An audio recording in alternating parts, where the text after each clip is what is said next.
Driver ഇങ്ങനെ ഉറങ്ങണ പോലെ മെല്ലെ വണ്ടി ഓടിക്കണം. ഉസ്താദ് ചോദിച്ചു, ഒരു പാത്രം കഞ്ഞിയും 2 പഴം തിന്നിട്ട് ക്ഷീണം മാറിയിട്ടില്ലല്ലേ എന്ന് ചോദിച്ചു. അപ്പൊ ഇയാൾക്ക് നോമ്പെടുക്കാൻ കഴിയാത്ത ആളാണ്. കണ്ടോ, ചില അസുഖമുള്ളവര് നോമ്പെടുക്കാൻ കഴിയില്ല. എന്നും 1 കപ്പ് കഞ്ഞിയും 1 പഴം തിന്നാറുണ്ട്. അന്ന് 1 കപ്പ് കഞ്ഞി 2 പഴം കഴിച്ചിട്ടുണ്ട്. അന്ന് ഇവർക്ക് നോമ്പില്ല. ഇത് ഒരു മഹ്ലൂക്കിനറിയില്ല, സ്വന്തം ഭാര്യക്കല്ലാതെ അള്ളാഹ്ക്കല്ലാതെ അറിയില്ല. അപ്പോഴുസ്താദ് ഇങ്ങനെ ക്ഷീണം കണ്ടപ്പോഴേ, എന്താ 1 കപ്പ് കഞ്ഞിയും 2 പഴം കഴിച്ചിട്ടൊന്നും ക്ഷീണം മാറിയിട്ടില്ലല്ലേ എന്ന് ചോദിച്ചു. റമളാന്റെ പകലിൽ ആ മനുഷ്യൻ അങ്ങ് ഞെട്ടിപ്പോയി. സുബ്ഹാനല്ലാഹ്, ജീവിച്ചിരിപ്പുള്ള ആളാണ് അദ്ദേഹം. ഞെട്ടിപ്പോയി. റബ്ബേ, എങ്ങനെയാണിത്? എങ്ങനെ ഇത് അറിയാൻ പറ്റുന്നത്? എങ്ങനെ ഇത് അറിയുന്നു? കുന്തു സമഅഹുല്ലദീ വബസറഹുല്ലദീ യുബ്സിറു ബി, നോക്കുന്ന കണ്ണ് ഞാനായി മാറും. അല്ലാഹു തആല പറയാം, ചില ആളുകൾക്ക് അല്ലാഹു അകക്കാഴ്ച നൽകുമെന്നാണ്. നമ്മൾ കേൾക്കാത്തവർക്ക് കേൾക്കാൻ കഴിയും, കാണാത്തവർക്ക് കാണാൻ കഴിയും. ഒക്കെ ജീവിച്ചിരിപ്പുള്ള പല ആലിമീങ്ങളും നമുക്ക് കാണാൻ കഴിയും. അവരുടെയൊക്കെ ജീവിതത്തിൽ ചില സ്പർശങ്ങൾ അവരൊക്കെ ഒന്ന് ദുആ കൊടുക്കുമ്പോൾ അതിനൊക്കെ അല്ലാഹു വലൈൻ സഅലനീ ലഉസിയന്ന, ചോദിച്ചാൽ ഞാൻ കൊടുക്കും എന്ന് പറഞ്ഞു. ബഹുമാനപ്പെട്ട അത്തിപ്പറ്റ ഉസ്താദ് ഇവിടെയൊക്കെ വന്നിട്ടുണ്ടോ? അവിടെ വന്നിട്ടുണ്ടോ ഉസ്താദ്? മാഷാ അല്ലാഹു ആഫിയത്തും സലാമത്തും കൊടുക്കട്ടെ. 10-30 കൊല്ലമായി കണ്ണ് കാണാതെ വന്ന ഒരു മുഅല്ലിം ഉസ്താദിന്റെ ഒരു ദുആയിലൂടെ അല്ലാഹു കൊടുത്ത കണ്ണ്. അങ്ങനെയാണ് ഉസ്താദ് കണ്ണു കൊടുത്തു എന്നല്ല പറയാം, അല്ലാഹു തആല കൊടുത്തത്. പക്ഷെ അതിന്റെ കാരണം ഉസ്താദിന്റെ ഒരു ദുആയും ഒരു മന്ത്രിച്ചൂതി കൊടുക്കലും തടവലുമാണ്. സുബ്ഹാനല്ലാഹ്, അത് ഉസ്താദിന്റെ അനുഭവമായിട്ട് പറയാണ്. എത്രയോ അനുഭവങ്ങൾ, ഒരുപാട് ചരിത്രങ്ങൾ, ഒരുപാട്. ഇങ്ങനെ അള്ളാഹുവിന്റെ ഔലിയാക്കന്മാർ എങ്ങനെ ഇവർക്ക് കഴിവ് വരുന്നത്? ചില സയ്യിദന്മാരൊക്കെ ഇങ്ങനെ നോക്കിയിട്ട് കാര്യം പറഞ്ഞ പോലെയാണ്. എന്തുകൊണ്ട് ഇത് സംഭവിക്കുന്നു? സുന്നത്തെടുത്തിട്ട് അള്ളാഹുലേക്ക് അടുക്കുക. സുന്നത്തെടുത്താൽ അള്ളാഹുവിന് ഇഷ്ടം വരും. അള്ളാഹ്ക്ക് ഇഷ്ടം വന്നാൽ അള്ളാഹു ഇങ്ങനെയൊക്കെ ആക്കി തരാം. അപ്പോ നമ്മുടെ ഡൈമെൻഷൻസ് മാറും, നമ്മുടെ കഴിവുകളുടെ പരിധികൾ മാറും. കാണാത്തത് കാണാനും കേൾക്കാത്തത് കേൾക്കാനും, സ്പർശങ്ങളിൽ അത്ഭുതങ്ങളും കാലുകളിൽ നടത്തങ്ങളിൽ അത്ഭുതങ്ങളും ഒക്കെ സംഭവിക്കും. അങ്ങനെയാണ് ഇത് കാരണം പറഞ്ഞത്. ഒരു മനുഷ്യൻ അള്ളാഹുവിലേക്ക് അടുക്കണമെങ്കിൽ ഫർള് കഴിഞ്ഞ് സുന്നത്തിലൂടെ അടുക്കണം. അള്ളാഹു നമുക്ക് സുന്നത്തുകൾ അധികരിപ്പിക്കാൻ തൗഫീക്ക് നൽകട്ടെ. ആമീൻ. ചുരുക്കി പറയാം, ഒന്നാമത്തെ വിഷയം അതാ. നമുക്ക് ഒരു പിടി കാര്യങ്ങൾ ചർച്ച ചെയ്യാനുണ്ട്. രണ്ടാമത്തേത്, എങ്ങനെയാ നമുക്ക് നമ്മുടെ മുൻഗാമികളുടെ ഈ സുശക്തമായ വളരെ മനോഹരമായ ഇസ്ലാമിക വ്യക്തിത്വം നമുക്കെങ്ങനെ ആക്കിയെടുക്കാൻ പറ്റും? നമുക്കെങ്ങനെ ഉറച്ച വിശ്വാസം ഉണ്ടാകും? നമുക്കെങ്ങനെ അവരെ പോലെ ആകാൻ കഴിയും എന്ന ചർച്ചയാണ്. അൽ മുജാഹദ, സ്വന്തം ശരീരത്തോട് ഒന്ന് അധ്വാനിച്ച് പ്രവർത്തിക്കുക, മടിയില്ലാതെ ഒന്ന് അധ്വാനിക്കുക. മനുഷ്യന് ഏറ്റവും കൂടുതൽ മടി വരുന്ന കാലമാണ് ഇന്ന്. നബി തങ്ങളുടെ ദുആയിലുണ്ട്, അല്ലാഹുവേ, മടിയിൽ നിന്ന് എങ്ങനെ ലഥാർജി, മടിക്ക് എന്താ വേറെ മലയാളം പറയാ? അലസത, ആലസ്യം അല്ലെങ്കിൽ അലസത വരാതിരിക്കാൻ വേണ്ടി ദുആ ഇരുന്നിട്ടുണ്ട് നബി തങ്ങൾ സല്ലല്ലാഹു അലൈഹി വസല്ലം. കാവൽ ചോദിച്ചിട്ടുണ്ട് അല്ലാഹുവിനോട്. അല്ലാഹുമ്മ ഇന്നി അഊദു ബിക മിനൽ ഹമ്മി വൽ ഹസൻ വഅഊദു ബിക മിനൽ അജ്സി വൽ കസൽ. അല്ലാഹുവേ, ഞാൻ നിന്നോട് കാവൽ ചോദിക്കുന്നു റബ്ബേ, മിനൽ അജ്സി വൽ കസൽ, ഫ്രം വീക്ക്നെസ് ആൻഡ് ലെഥാർജി. നമ്മൾ മടിയന്മാരായി പോവുക, അലസന്മാരായി പോവുക, അശക്തന്മാരായി പോവുക. അല്ലാഹു അങ്ങനെ ആക്കിക്കളയല്ലേ എന്ന് അല്ലാഹുവിനോട് ദുആ ചെയ്യുമായിരുന്നു നബി തങ്ങൾ സല്ലല്ലാഹു അലൈഹി വസല്ലം. എപ്പോഴും ഉന്മേഷം, എപ്പോഴും ഉണർവ്. ഇതൊരു മുഅ്മിനിന്റെ പ്രത്യേകതയാണ്. എപ്പോഴും മടി പിടിച്ചിരിക്കുക. ഇപ്പൊ ഗൾഫുകാരായ ആളുകളൊക്കെ റിട്ടയർഡ് ആയാൽ, എനിക്കറിയില്ല നിങ്ങളെ നാട്ടിലത്തെ ഗൾഫുകാർ, എക്സ് ഗൾഫുകാർ എങ്ങനെയാണെന്ന് അറിയില്ല. എക്സ്മെൻ എന്നൊക്കെ പറയില്ലേ, പട്ടാളത്തിന് ഫിനിഷ് ആയാലേ. നമ്മുടെ എക്സ് ഗൾഫുകാർ, എനിക്ക് തോന്നുന്നു അധിക സ്ഥലത്തെയും അനുഭവം പറയൽ അങ്ങനെയാണ്. ഗൾഫ് കഴിഞ്ഞ് വരുന്ന ആളുകൾ പിന്നെ മുഴുവൻ സമയവും ടിവിന്റെ റിമോട്ടും പിടിച്ചിരിക്കുകയാണെന്നാണ് കേട്ടത്. സർവ്വ TV ചാനലുകളും വർക്ക് ചെയ്യുന്നത് ഈ ഗൾഫുകാരിങ്ങനെ വീട്ടിൽ നിന്ന് കളിക്കുന്നതുകൊണ്ടാണെന്നാണ്. ഏറ്റവും കൂടുതൽ ടിവിന്റെ മുമ്പിൽ ഇരുന്ന് സമയം കൊല്ലുന്ന ആളുകൾ ഗൾഫ് മതിയാക്കി പോകുന്ന ആളുകളാണെന്നാണ് കേട്ടത്. അല്ലാഹുവേ, വല്ലാത്ത അവസ്ഥയാണ് അല്ലേ? നമ്മുടെ TV ചാനലുകളിൽ കാണാൻ കൊള്ളുന്ന വല്ലതുണ്ടോ? മനുഷ്യന് സംസ്കാരം നൽകുന്ന, അള്ളാഹുവിലേക്ക് അടുപ്പിക്കുന്ന എന്തെങ്കിലും ഉണ്ടോ?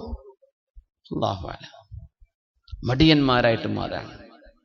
അല്ലാഹുമ്മ ഇന്നി അഊദു ബിക മിനൽ ഹമ്മി വൽ ഹസൻ വഅഊദു ബിക മിനൽ അജ്സി വൽ കസൽ.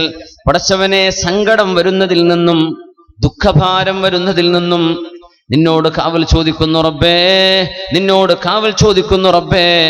ആലസ്യം വരാതിരിക്കാനും ഇതുപോലെ തന്നെ അശക്തത വരാതിരിക്കാനും ഞാൻ നിന്നോട് ചോദിക്കട്ടെ എന്ന് അല്ലാഹുവിനോട് കാവൽ ചോദിക്കുന്നു നബി തങ്ങൾ സ്വല്ലല്ലാഹു അലൈഹി വസല്ലം. മഹാനായ സാബിത്തുൽ ബുനാനി റളിയല്ലാഹു അൻഹു പറയുന്നു, തഅദ്ദബതു ബിസ്സലാത്തി 20 സന, 20 വർഷം ഞാൻ എൻ്റെ നിസ്കാരം അദാബിലായി കൊണ്ട് നടന്നു എന്ന് പറഞ്ഞാൽ 20 വർഷം എനിക്ക് നിസ്കാരം ആനന്ദിക്കാൻ കഴിഞ്ഞില്ല. 20 വർഷം അള്ളാഹുവിന്റെ മുമ്പിലേക്ക് നിൽക്കുമ്പോൾ അള്ളാഹുവിനെ ഓർമ്മ വരാനും നിസ്കാരത്തിൽ അള്ളാഹുവിനെ അല്ലാതെ മറ്റൊന്നും ഓർക്കാതിരിക്കാൻ 20 കൊല്ലം ഞാൻ കഷ്ടപ്പെട്ടിട്ടുണ്ട്.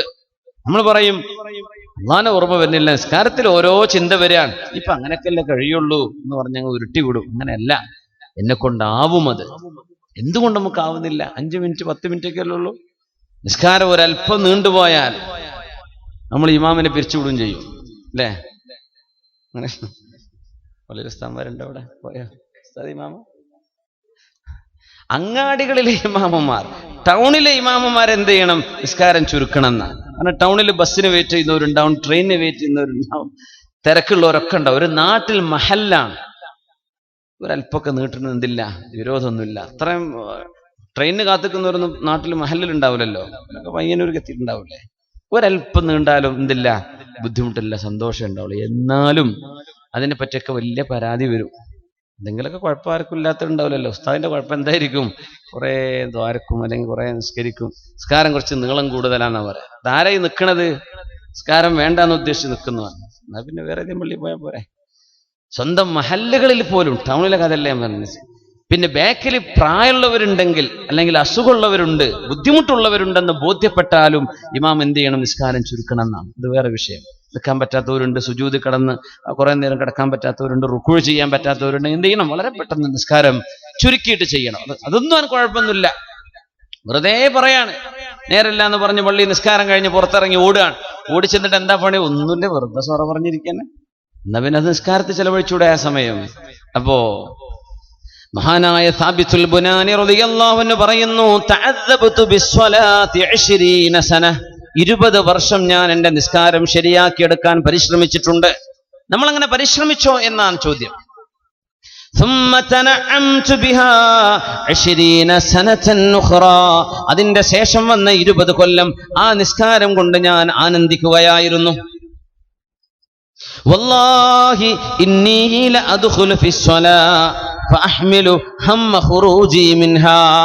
നിസ്കാരം എനിക്ക് ആനന്ദമായി മാറിയപ്പോ നിസ്കാരത്തിലേക്ക് കടക്കുമ്പോൾ തന്നെയും അല്ലാഹുവേ, ഈ നിസ്കാരം എനിക്ക് സലാം വീട്ടി അവസാനിപ്പിക്കേണ്ടി വരുമല്ലോ എന്ന സങ്കടത്തോടു കൂടെയായിരുന്നു ഞാൻ ആ രണ്ടാമത് 20 വർഷം നിസ്കാരത്തിലേക്ക് പ്രവേശിച്ചത്. റബ്ബേ, ഇത് നിർത്താൻ തോന്നുന്നില്ല റബ്ബേ, പക്ഷേ നിസ്കാരം നിർത്തണല്ലോ, അതിന് സമയമുണ്ടല്ലോ, ആ സമയത്തിനിടയ്ക്കെങ്കിലും നിർത്തണ്ടേ. അതുകൊണ്ട് റബ്ബേ, എന്റെ നിസ്കാരം നിർത്താൻ എനിക്ക് ആഗ്രഹമില്ല, നിനക്ക് വേണ്ടി ഞാൻ സലാം വീട്ടി നിർത്തുകയാണ്. അങ്ങനെ 20 കൊല്ലം ഞാൻ അധ്വാനിച്ചതിന്റെ ഫലമായി രണ്ടാമതൊരു 20 കൊല്ലം എനിക്ക് ആനന്ദം കിട്ടിയിട്ടുണ്ട് എന്ന് മഹാനായ സാബിത്തുൽ ബുനാനി എന്ന ലോക പ്രശസ്തനായ പണ്ഡിതൻ സ്വന്തം നിസ്കാരത്തിന്റെ വിഷയത്തിൽ ചെയ്ത പരിശ്രമം നമ്മളങ്ങനെ ചെയ്യുന്നുണ്ടോ? ഇല്ലേ? മുജാഹദ, റബ്ബിന് വേണ്ടി ത്യാഗം ചെയ്യുന്നത്.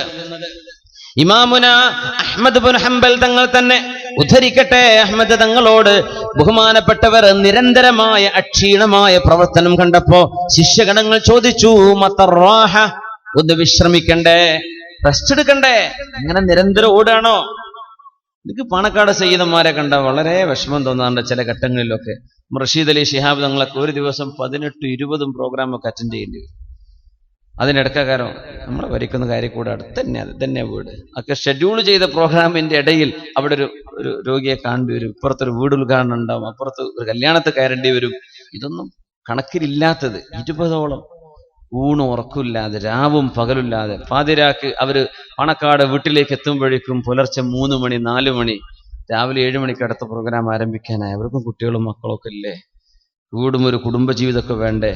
അവിടുത്തെ കുടുംബിനികളായ പെണ്ണുങ്ങൾ നമ്മുടെ കുടുംബവുമായൊക്കെ ബന്ധപ്പെടുന്ന ചില അവസ്ഥകളിൽ പറയാറുണ്ട് അത്രേ, വളരെ വിഷമമാണെന്നാണ്. ചൊവ്വാഴ്ച കാണാൻ നമ്മൾ പറയില്ല, പാണക്കാട് തങ്ങന്മാര് ചൊവ്വാഴ്ച വീട്ടിലുണ്ടാവുമെന്ന് പറഞ്ഞ് അവർക്കും വീട്ടുകാർക്ക് കിട്ടുന്ന സമയമായി ചൊവ്വാഴ്ച. അപ്പൊ നാട്ടുകാർ വീടിന്ന് ഒഴിഞ്ഞു പോണത് രാത്രി 12 മണിക്കാ. ആ 12 മണി കഴിഞ്ഞാൽ സ്വന്തം കുട്ടിയേക്ക് വാപ്പാനെ കാണാൻ കിട്ടും. ഇതാണ് ഈ ചൊവ്വാഴ്ച ഒരു വീട്ടിലുണ്ടെന്ന് പറഞ്ഞതിന്റെ അർത്ഥം. രാവിലെ മുതൽ ആൾക്കാരല്ലേ.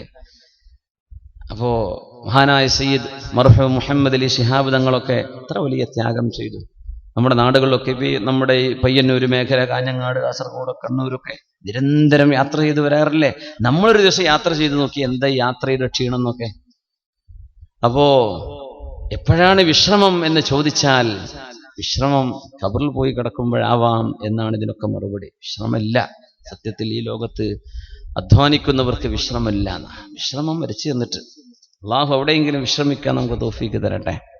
മത്തറാഹ, ഇമാമേ എപ്പോഴാണ് വിശ്രമം, എപ്പോഴാണ് നിങ്ങൾ റെസ്റ്റ് എടുക്കുന്നത് എന്ന് ഇമാമുന അഹ്മദ് റളിയല്ലാഹു അൻഹുവിനോട് ചോദിച്ചപ്പോ മഹാനവറുകൾ കൊടുത്ത മറുപടി അർറാഹതു ഇൻദ അവ്വലി ഖദമിൻ തളഉഹാ ഫിൽ ജന്നah.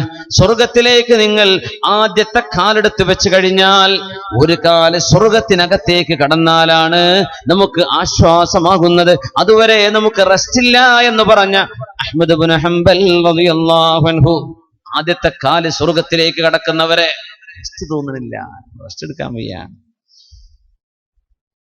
അല്ലാഹു തആല നമ്മുടെ നിയ്യത്തുകൾ നന്നാക്കി തരട്ടെ. ആമീൻ യാ റബ്ബൽ ആലമീൻ.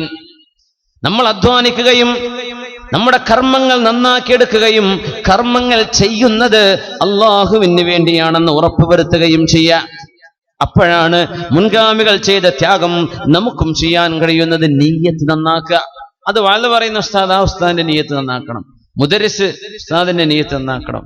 വാങ്കൊടുക്കുന്ന മുഅദ്ദിൻ അവരുടെ നിയ്യത്ത് നന്നാക്കണം. പഠിക്കുന്ന മുതഅല്ലിമീങ്ങൾ അവരുടെ നിയ്യത്ത് നന്നാക്കണം. പള്ളി കമ്മിറ്റിക്കാർ അവരുടെ നിയ്യത്ത് നന്നാക്കണം. അതിനെ സഹായിക്കുന്ന ആളുകൾ നിയ്യത്ത് നന്നാക്കണം. അള്ളാഹ്ക്ക് വേണ്ടി, വേറൊന്നുമല്ല.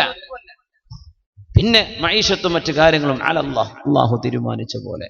മാ ഖല്ല വഗസ, കുറച്ചോ കൂടുതലോ, അല്ലാഹുവേ നിനക്ക് സ്തുതി റബ്ബ്, ഇല്ലേ നിനക്ക് സ്തുതി റബ്ബേ. റബ്ബിന് വേണ്ടി നമ്മൾ ചെയ്യുന്നുണ്ടോ? ഇല്ല. കുറെ കാര്യങ്ങൾ ആൾക്കാർ ചെയ്യുന്നുണ്ട്. അള്ളാഹുവിന് വേണ്ടി ചെയ്യുന്നത് എത്രയാണ്? ആളുകളുടെ പേര് പറഞ്ഞില്ലെങ്കിൽ വിഷമം തോന്നുന്നത് നീയത്തിലെ അപാകതകളെ കൊണ്ടാണ്. എന്റെ പേര് പറഞ്ഞില്ലല്ലോ, ഞാൻ വലിയ ആളായിട്ട് എന്തിന്നെ പറയാതിരുന്നത്, ആ തോന്നൽ നീയത്ത് ശരിയില്ലാത്തതിന്റെ പേരിലാണ്. നീയത്ത് ശരിയുണ്ടെങ്കിൽ ഞാൻ എന്ത് ചെയ്താലും അള്ളാഹുവിനല്ലേ, ഞാൻ ചെയ്യുന്നത് എന്റെ റബ്ബിനറിയുമല്ലോ. എന്തിന് പൊതുജനങ്ങളോടത് വിളിച്ചു പറയണം? റബ്ബേ, എന്റെ അമലുകൾ നീ സ്വീകരിച്ചാൽ മതി എന്ന നീയത്ത് വേണം. നല്ല നീയത്തുണ്ടെങ്കിൽ ഒരു പക്ഷേ നമ്മൾ കർമ്മങ്ങൾ ചെയ്യാൻ സാധിക്കാതെ പോയാൽ തന്നെയും നീയത്തിന് അല്ലാഹു കൂലി തരുമെന്ന് ഹബീബായ റസൂലുള്ളാഹി സ്വല്ലല്ലാഹു അലൈഹി വസല്ലം, നീയത്തുൽ മുഅ്മിനി ഖൈറും മിൻ അമലി, മുഅ്മിനായ മനുഷ്യന്റെ നീയത്ത് അവർ ചെയ്യുന്ന അമലിനേക്കാളും ഖൈറാണെന്ന് ഹബീബായ റസൂലുള്ളാഹി സ്വല്ലല്ലാഹു അലൈഹി വസല്ലം. തബൂക്ക് യുദ്ധം നടക്കുന്നു. ഹബീബിന്റെ ജീവിതത്തിലെ സ്വല്ലല്ലാഹു അലൈഹി വസല്ലം അവസാനത്തെ യുദ്ധമാണ്, ഗസ്വയാണ് തബൂക്ക്. മദീനയിൽ നിന്ന് 500 മൈലോളം അപ്പുറം കടക്കുന്നു തബൂക്ക്, ജോർഡാനിന്റെ റൂട്ടിലേക്ക്. മദീനയിൽ നിന്ന് വീണ്ടും നോർത്ത് വെസ്റ്റിലേക്ക് തബൂക്കിലേക്ക് പോകുമ്പോ ആ സൈന്യത്തിന്റെ പേര് തന്നെ ജയ്ഷുൽ ഉസ്റ, ദ ആർമി ഓഫ് ഡിഫിക്കൽറ്റി, പ്രയാസത്തിന്റെ സൈന്യം. പ്രയാസപ്പെട്ടു പോയതാണ്. ആയുധങ്ങളില്ല, ഭക്ഷണമില്ലായിരുന്നു. മദീനയിൽ ചൂടായിരുന്നു. ഒരു ജൂലൈ മാസത്തെ ചൂട്. ഗൾഫ് വിളിച്ചു നോക്കുക, എന്താണ് ചൂട്?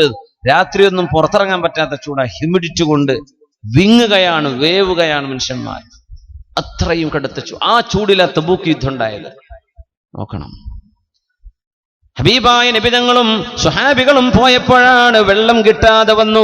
ഫാറൂഖ് റളിയല്ലാഹു അൻഹു പറയുകയാണ്, ലഖദ് അസ്വാബനാ അത്ഷുൻ ശദീദ്, വല്ലാത്ത ദാഹം വന്നു, വല്ലാത്ത ദാഹം.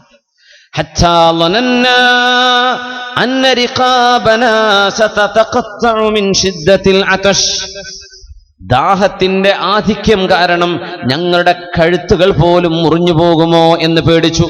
ദാഹിച്ചിട്ടേ. നമുക്ക് അങ്ങനെയൊക്കെ ദാഹിച്ച അവസരം ഉണ്ടോ ദുനിയാവിൽ? അങ്ങനെ ദാഹിച്ച് ബുദ്ധിമുട്ടിയ ഈ ജനറേഷനിലൊന്നും ഉണ്ടാവില്ല. മുൻ തലമുറയിലൊക്കെ ഉണ്ടായി എന്ന് വരും. ചിലപ്പോൾ ഇവിടുന്ന് കണ്ണൂർക്ക് നടന്നു പോണ കാലമൊക്കെ ഉണ്ടായിട്ടുണ്ടാവും അല്ലേ? ഇവിടുന്ന് പയ്യന്നൂർക്ക് അധികം ദൂരമൊന്നുമില്ല. ഇവിടുന്ന് കണ്ണൂരിലൊക്കെ നടന്നിട്ടില്ലേ മനുഷ്യന്മാര്, മുൻഗാമികൾ? ഞങ്ങളുടെ കഴുത്തുകൾ മുറിയാറായിരുന്നു. മിൻ ശിദ്ദത്തിൽ അതശ്, ദാഹം കാരണം. അങ്ങനെ ഉമർ തങ്ങൾ പറയുന്നു, ചില ആളുകൾ ഒട്ടകപ്പുറത്ത് നിന്ന് താഴെ ഇറങ്ങുന്നു. എന്തിനാണെന്നറിയോ? തന്റെ വാഹനമായി കൊണ്ടു നടക്കുന്ന ഒട്ടകത്തെ അറുക്കാൻ വേണ്ടി. അറുത്തിട്ട് എന്തു ചെയ്യും? അതിന്റെ കുടൽമാലകളിൽ കിടക്കുന്ന റഫസ്, ശുദ്ധവെള്ളം പോലുമല്ല, കുഴലിലൂടെ, അതിന്റെ വൻകുടലിലൂടെ, ചെറുകുടലിലൂടെ ഒഴുകുന്ന പാനീയം തൊണ്ട നനയാൻ വേണ്ടി ആ ഒട്ടകത്തിന്റെ വെള്ളം കുടിക്കാൻ, പച്ചവെള്ളം പോലുമല്ല, അതിന്റെ ശരീരത്തിൽ കിടക്കുന്ന ലായനി, കുടകിലൂടെ, അതിന്റെ കുടലിലൂടെ ഒലിച്ചുകൊണ്ടിരിക്കുന്ന ആ ഒരു വെള്ളം കുടിക്കാൻ വേണ്ടി സ്വന്തം ഒട്ടകത്തെ അറുക്കുമായിരുന്നു. ഞങ്ങളിൽ ചില ആളുകൾ ഇറച്ചി മാംസം ഭക്ഷിക്കാനല്ല, ഇറച്ചിക്ക് വേണ്ടിയല്ല, കുടലിനുള്ളിൽ ആ ഒരു നീര് കിട്ടാൻ. എന്തിന്? തൊണ്ട നനക്കാൻ. ദാഹിച്ചു മരിച്ചോ എന്ന് പേടിച്ചു. അപ്പോഴല്ലയോ ഫാറൂഖ് റളിയല്ലാഹു അൻഹു പറഞ്ഞത്, യാ റസൂലല്ലാഹ്, നബിയെ, വെള്ളം കിട്ടാതെ ജനങ്ങൾ കഷ്ടപ്പെടുകയും സ്വന്തം ഒട്ടകങ്ങളെ അറുക്കുകയും ചെയ്താൽ തബൂക്കിലേക്ക് നമ്മൾ പോവുകയാണ്, ഇനി മദീനത്തേക്ക് തിരിച്ചു വരണ്ടേ നബിയെ, 500-ലേറെ കിലോമീറ്ററുകൾ യാത്ര ചെയ്യണ്ടേ, വാഹനമില്ലാതെ നമ്മൾ എന്തു ചെയ്യും നബിയെ ഈ ചൂടിൽ? അതുകൊണ്ട് അങ്ങേക്ക് അള്ളാഹുവിനോട് ദുആ ചെയ്തുകൂടെ നമുക്ക് വെള്ളം കിട്ടാൻ? ഞങ്ങളുടെ കൂടെയുള്ള കുറച്ച് വെള്ളമൊക്കെ എടുത്തിട്ട് അങ്ങൊന്ന് ദുആ ചെയ്യൂ നബിയെ, അള്ളാഹു അങ്ങയുടെ പ്രാർത്ഥന സ്വീകരിക്കും നബിയെ, ഒന്ന് ദുആ ചെയ്തു തരണേ. ഒട്ടകങ്ങൾ ഇങ്ങനെ അറുക്കാൻ തുടങ്ങിയാൽ നമുക്ക് വാഹനമില്ലാതെയായി പോകും.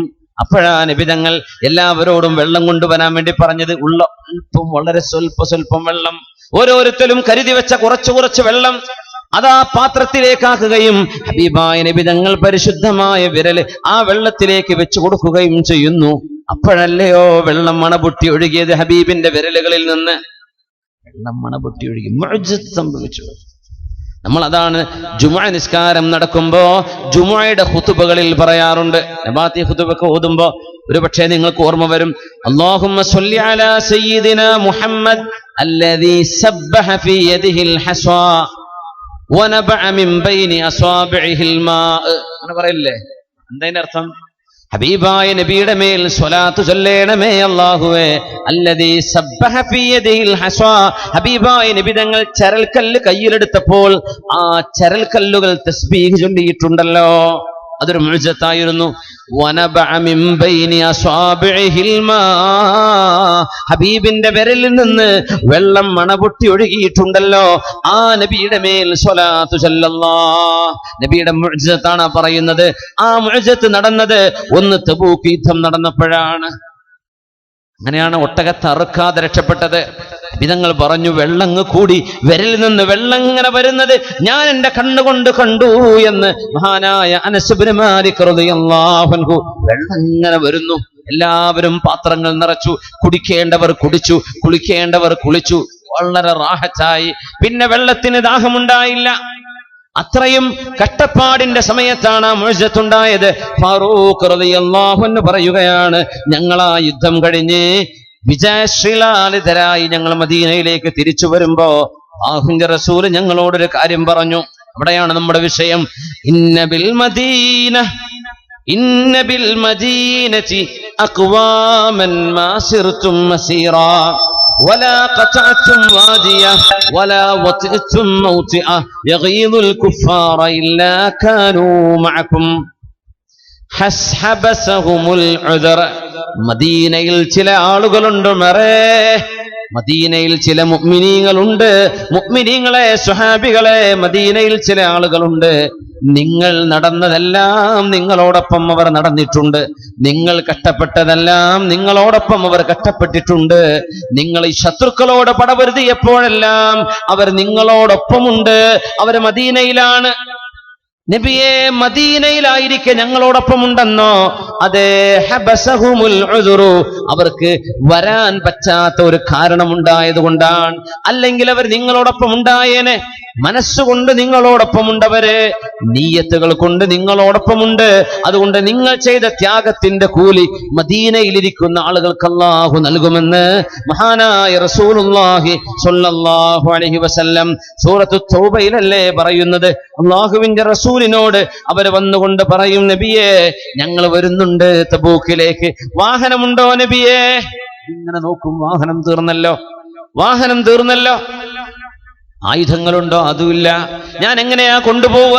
നബി തങ്ങൾ, നിങ്ങളെ കൊണ്ടുപോകാൻ എന്റെ കയ്യിൽ വഴിയില്ലല്ലോ എന്ന് പറയുമ്പോ തവല്ലൗ അവര് തിരിഞ്ഞു നടന്നത്, അവർ പിരിഞ്ഞുപോയത്, വഅയുനുഹും തഫീദു മിനദ്ദംഇ ഹസനാ സങ്കടത്തോടെ കണ്ണിൽ നിന്ന് കണ്ണുനീർ വന്നുകൊണ്ടാണ് അവർ തിരിച്ചു പോയത്.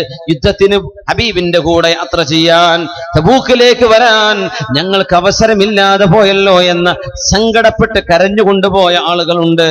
അല്ലാ യജിദൂ മാ യുൻഫിഖൂൻ നിയ്യത്ത് കൊണ്ട് ഹബീബിന്റെ കൂടെ ഉണ്ടായിരുന്നവര് മനസ്സിൽ നിയ്യത്തുണ്ട്, സാധിച്ചെങ്കിൽ ഞാനത് ചെയ്യുമായിരുന്നു. നമുക്കൊക്കെ നിയ്യത്ത് ചെയ്യാൻ പറ്റും. അങ്ങനെ ഒരു അള്ളാഹുവിന് വേണ്ടി പള്ളി ഉണ്ടാക്കുക വലിയ കാര്യമാണ്. മൻ ബനാ ലില്ലാഹി മസ്ജിദൻ ബനല്ലാഹു ലഹു ബൈതൻ ഫിൽ ജന്ന അല്ലാഹുവിന് വേണ്ടി ഒരു പള്ളി ഉണ്ടാക്കിയാൽ വലൗ കമഫ്ഹസി ഖതാ ഒരു മാടപ്രാവിന് ഇരിക്കാവുന്ന സ്ഥലം അത്രയാണെങ്കിൽ തന്നെയും ഈ ഒരു സ്പീക്കിംഗ് സ്റ്റാൻഡ് അല്ലേ, ഈ സ്റ്റാൻഡിൽ എത്ര പ്രാവുകൾക്ക് ഇരിക്കാൻ പറ്റുന്ന ഒരുപാട് പ്രാക്കൾക്ക് ഇരുന്നൂടെ ഇതിൻ്റെ അകത്ത്? അത്രയേ നിങ്ങളെ കൊണ്ട് പറ്റുള്ളൂ. ഒരാൾക്ക് നിസ്കരിക്കാൻ സൗകര്യം നിങ്ങളുടെ ഷോപ്പിംഗ് മാളില്, നിങ്ങളുടെ ഷോപ്പിംഗ് സെന്ററുകളില്, നിങ്ങളുടെ ഓഫീസുകളിൽ നിസ്കരിക്കാൻ സൗകര്യം ചെയ്തു കൊടുക്കണം. അതിൽ യാതൊരു തർക്കവുമില്ല. എല്ലാ മുസ്ലിമീങ്ങൾ പെരുമാറുന്ന സ്ഥലമാണോ അവിടെ നിസ്കരിക്കാൻ സൗകര്യം ചെയ്തു കൊടുക്കണം. പക്ഷെ പള്ളിയായിട്ട് നിങ്ങൾക്ക് അള്ളാഹ്ക്ക് വേണ്ടി വഖഫ് ചെയ്യാൻ കഴിഞ്ഞാൽ യാ ലഹാ മിൻ നിഅമ അത് വല്ലാത്തൊരു അനുഗ്രഹമാണ്. വഖഫായൊരു പള്ളി, അവിടെ ഇഅ്തികാഫിന്റെ കൂലി ഇട്ടുള്ളൂ അല്ലെ, അവിടെ തഹിയ്യത്തിന്റെ കൂലി ഇട്ടുള്ളൂ. അപ്പൊ പള്ളി ഉണ്ടാക്കുന്നു അള്ളാഹുവിന് വേണ്ടി. മൻ ബനാ ലില്ലാഹ് അള്ളാഹ്ക്ക് നിയ്യത്ത് ചെയ്യാം. നമുക്ക് അള്ളാഹു പൈസ തന്നാൽ, എന്റെ ആവശ്യങ്ങളൊക്കെ കഴിഞ്ഞ് അള്ളാഹു എനിക്ക് മിച്ചം പൈസ തന്നാൽ ഞാൻ പള്ളി അള്ളാഹ് ഉണ്ടാക്കി കൊടുക്കും. 5 ലക്ഷം 6 ലക്ഷം കൊണ്ട് പള്ളി ഉണ്ടാക്കാൻ പറ്റും. യു പിയിലും ബീഹാറിലൊക്കെ തമിഴ്നാട്ടിലോ ഉള്ളോട്ടൊക്കെ പോയാൽ ചെറിയ പൈസ കൊണ്ട് പള്ളി ഉണ്ടാക്കാൻ പറ്റും. വലിയ പള്ളി നമ്മുടെ കൈതക്കാട്ടത്തെ പള്ളിമാരും അങ്ങനെയൊന്നും വേണ്ട, ചെറിയ പള്ളി ഉണ്ടാക്കിയാൽ മതി. ഓരോരുത്തർ കഴിയുന്നത് നിയ്യത്ത് ചെയ്യാൻ മനസ്സുകൊണ്ട്. വലിയ ബുദ്ധിമുട്ടുണ്ടോ നിയ്യത്ത് ചെയ്യാൻ? നിയ്യത്ത് ചെയ്തേക്ക്, ഇപ്പൊ തന്നെ നിയ്യത്ത് ചെയ്തേക്ക്. ആയില്ലേ? എന്താ നിയ്യത്ത് ചെയ്തത്? എനിക്ക് അള്ളാഹു താല പൈസ തരികയാണെങ്കിൽ മതി, അങ്ങനെ മതി. അള്ളാഹ് തരികയാണ്, തന്നില്ലേ കുഴപ്പമില്ല. എനിക്ക് അള്ളാഹ് തരികയാണെങ്കിൽ എന്ത് ചെയ്യും?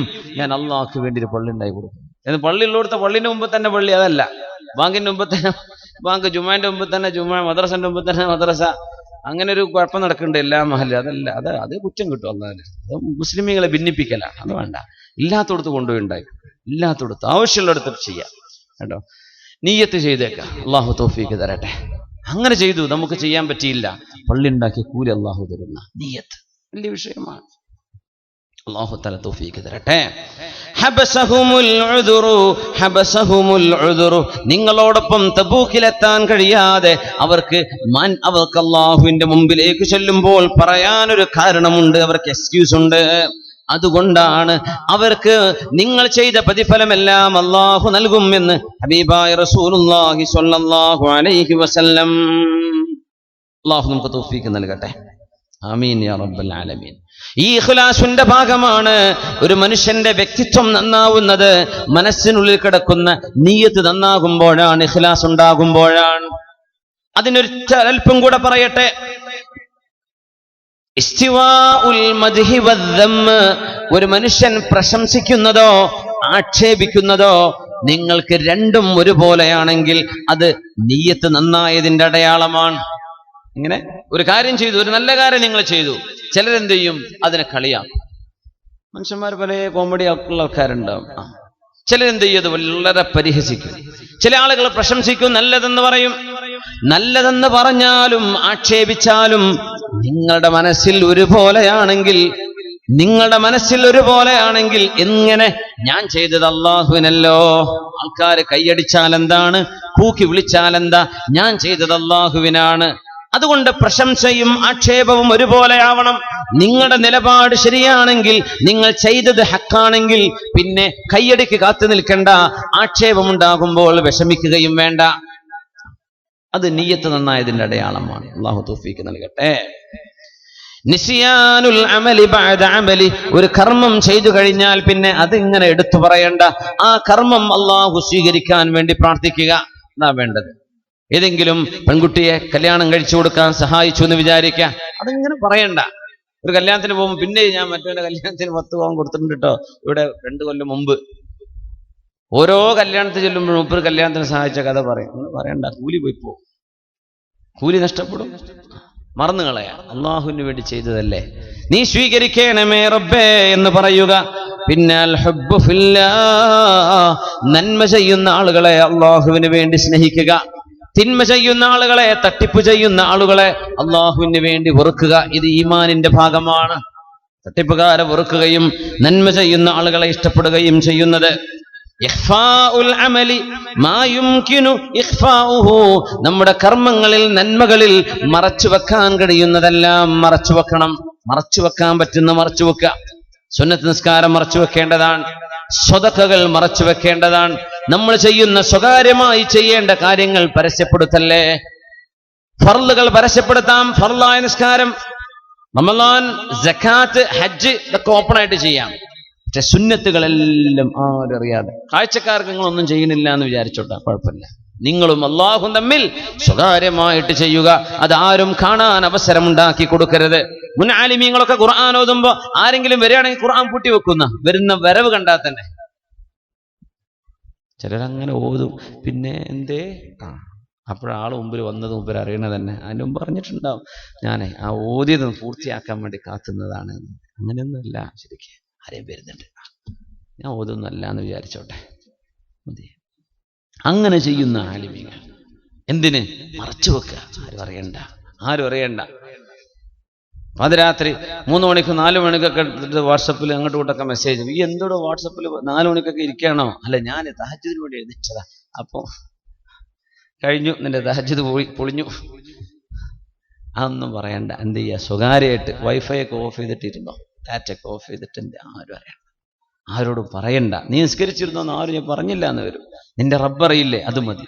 അതിനിച്ചിരി ക്ഷമ, അത് എളുപ്പമല്ല. അതിനെ പരസ്യപ്പെടുത്താതെ മനസ്സിന്റെ ഉള്ളിൽ ഇങ്ങനെ വിങ്ങ് പൊട്ടും ചിലർക്ക്. 4 ആളോട് പറയരുത് സ്വകാര്യമായിട്ട് വെക്കണം. 40 സന, 40 വർഷം സുന്നത്ത് നോമ്പെടുത്ത് ഒരു മനുഷ്യൻ പോലും അറിയാതിരുന്ന മഹത്തുക്കളുണ്ട്. സുന്നത്ത് നോമ്പ് 40 കൊല്ലം എടുത്തിട്ട് അറിയാത്തത്. തൃശ്ശൂർ ഉസ്താദിന്റെ നഗരിയാണിത് അല്ലേ? ഉസ്താദിന്റെ പേരിൽ സൈനുൽ ഉലമന്റെ നഗരിയാണ് എന്റെ. അപ്പൊ മുതഅല്ലിമീങ്ങളോട് ഉസ്താദ് തിങ്കളാഴ്ച നോമ്പുണ്ടാകുമ്പോൾ ഉച്ചക്ക് ചോറ് കൊണ്ടുവരും. ആ ചോറ് ചെമ്മാട് ദർസിലുള്ള സമയത്തെ ആ ചോറ് കൊണ്ടുവരും. ഉസ്താദ് അവിടെ നിന്നോട്ടെ, മഗ്രിബിന് കഴിക്കാന്ന് പറയും. നേരത്തെ നോമ്പ് ഞാൻ തുറക്കാൻ എനിക്ക് ആ ഭക്ഷണം വേണമെന്നാ പറയാം. എന്നിട്ട് മഗ്രിബിന്റെ നേരത്തെ ആ തണുത്ത ചോറെടുത്ത് ഉസ്താദ് കഴിക്കും. അപ്പൊ മുതഅല്ലിമീങ്ങളും പറഞ്ഞു, ഉസ്താദിന്റെ ശിഷ്യന്മാരൊക്കെ പറഞ്ഞു, ഉസ്താദെ ആ ഭക്ഷണം കൊണ്ടുവരുന്ന വീട്ടുകാരോട് തിങ്കളാഴ്ച എനിക്ക് ഉച്ചക്ക് വേണ്ട, നിങ്ങൾ മഗ്രിബിനൊരു ചൂടുള്ള ചായ ചെറിയ ഭക്ഷണം കൊണ്ടുവന്നാൽ എനിക്ക് നോമ്പ് തുറക്കാൻ സൗകര്യമാണെന്ന് ഉസ്താദ് പറഞ്ഞാൽ അവരത് ചെയ്യുമല്ലോ. ഉസ്താദ് എന്താ പറയാത്തത്? പറഞ്ഞു, നമ്മൾ ഈ നോമ്പ് വെക്കണൊക്കെ എന്തിനാ ആൾക്കാരോട് വിളിച്ചു പറയണത് എന്ന്. ഇത് പറയാതെ 18 കൊല്ലം തണുത്ത ചോറ് വെച്ചിട്ട് നോമ്പ് തുറന്ന മഹാനാണ് ബഹുമാനപ്പെട്ട സൈനുൽ ഉലമ ചെറുശ്ശേരി ഉസ്താദ്. ഇതാണ് സമസ്തയുടെ പ്രത്യേകത. അല്ല നമുക്ക് വലിയ വലിയ സംരംഭങ്ങളൊന്നും. ഈ സജ്ജനങ്ങളായ സച്ചരിതരായ മഹാ ആലിമീങ്ങൾ, അള്ളാഹുവിന് വേണ്ടി ജീവിക്കുന്ന സാധുക്കളായ ആലിമീങ്ങൾ, ഇതാണ് സമസ്തയുടെ സമ്പാദ്യം. വേറൊന്നും നമുക്ക് കാണിക്കാനില്ല. ഈ ആലിമീങ്ങളാണ് ഈ ഉമ്മത്തിന്റെ ശക്തിയും. 18 കൊല്ലം എന്നിട്ട് ഉസ്താദിന്റെ വഫാത്ത് നടന്നിട്ട് ആ സമയം ഉസ്താദിന്റെ ഒരു ശിഷ്യൻ, ഞങ്ങളുടെ പ്രിയപ്പെട്ട ഉസ്താദ് മുഹമ്മദ് ബഖവി അവറുകൾ സംസാരിച്ചപ്പോ ഈ ഭക്ഷണം കൊണ്ടുവന്ന വീട്ടുകാരൻ പൊട്ടിക്കരയാണ്. റബ്ബേ, ഞാൻ അറിഞ്ഞില്ലല്ലോ. ഉസ്താദ് ഒന്ന് പറഞ്ഞിരുന്നെങ്കിൽ ആ തണുത്ത ചോറ് വയ്ക്കുന്ന ഉസ്താദിന് ഒരു ചൂടുള്ള ചായ തൊട്ടടുത്ത വീട്ടിൽ നിന്ന് കൊണ്ടുവന്ന് കൊടുക്കുമല്ലോ. 18 കൊല്ലം നമ്മൾ മനസ്സിലാക്കണം. 18 ദിവസമല്ല, ഇത് 18 കൊല്ലം ഒരു നാട്ടിൽ നിന്നിട്ട് ആ സുന്നത്ത് നോമ്പ് വെളിച്ചത്താക്കിയിട്ടില്ല മഹാനായ ഉസ്താദ് അവർ. ഇതാണ് ആലിമീങ്ങളുടെ പ്രത്യേകത. അതുകൊണ്ടാണ് നമ്മൾ സമസ്തയുടെ കൂടെ നിൽക്കണമെന്ന് പറയാൻ കാരണം. ഈ ആലിമീങ്ങൾ കിട്ടുന്നത് അള്ളാഹുവിന്റെ ഇഷ്ടത്തിന്റെ അടയാളമാണ്. നമുക്കിതാ പറയാം, ഈ ആലിമീങ്ങളും ഈ ഇബാദത്തും മുൻഗാമികളുടെ ഈ ചര്യ പിൻപറ്റി പോകുന്ന ആലിമീങ്ങൾ അള്ളാഹു ബഹുമാനപ്പെട്ട സമസ്തയെ ഇസ്സത്തിലാക്കി അള്ളാഹു നിർത്തി തരട്ടെ. ആമീൻ യാ റബ്ബൽ ആലമീൻ.